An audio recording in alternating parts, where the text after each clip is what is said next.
In this video, I'll show you how to add a white flash effect in CapCut.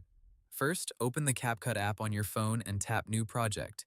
Choose the video you want to edit from your gallery, then tap Add to bring it into the timeline. Once your video is loaded, play it once and decide where you want the white flash effect to appear. A white flash is usually used for transitions, beat drops, scene changes, quick highlights, or dramatic moments in an edit.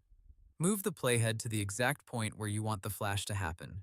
If you want the flash between two clips, place the playhead right where the first clip ends and the next clip begins. Now tap Overlay from the bottom menu, then choose Add Overlay. You can add a plain white image if you already have one saved in your gallery. Select the white image and tap Add.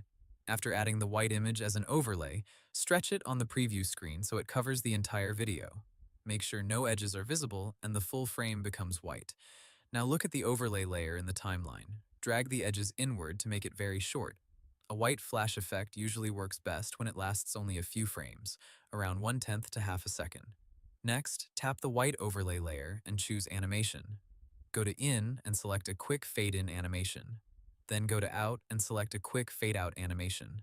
This makes the flash appear and disappear smoothly. You can also adjust the strength of the flash by changing the opacity. Tap the overlay, look for opacity, and lower it if the flash feels too bright. Another simple method is to use CapCut's built-in effects. Tap Effects, then choose Video Effects. Search or browse for effects such as flash, white flash, blink, or strobe, depending on what appears in your version of CapCut. Add the effect to your timeline and place it exactly where you want the flash to happen. Then adjust the effect duration by dragging the edges of the effect layer. Before exporting, play the section a few times and check the timing. Make sure the flash is quick, clean, and not too distracting.